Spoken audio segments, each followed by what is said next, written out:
Terungkap ini alasan Arya Saloka gugat cerai Putri Anne ke Pengadilan Agama Jaksel. Kabar mengejutkan datang dari rumah tangga artis, Arya Saloka dan Putri Anne yang dikabarkan tengah retak.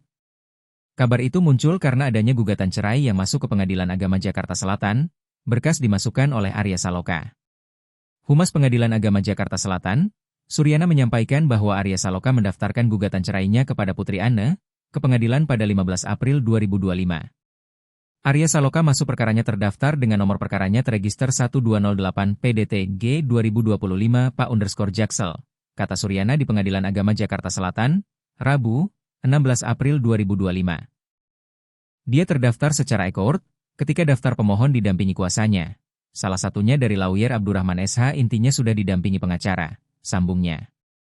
Suryana menyampaikan bahwa ada 2 poin masalah dalam isi gugatan cerai yang didaftarkan oleh Arya, untuk berpisah dari Putri Anne. Akan tetapi, Suryana belum bisa menceritakannya secara detail, karena gugatan cerai Arya dan Putri belum disidangkan. Karena sudah terdaftar, Suryana sudah memasukkan sidang cerai Arya Saloka dengan Putri Anne, yang akan digelar akhir bulan ini. Sidang perdananya pada 30 April 2025, ujar Suryana.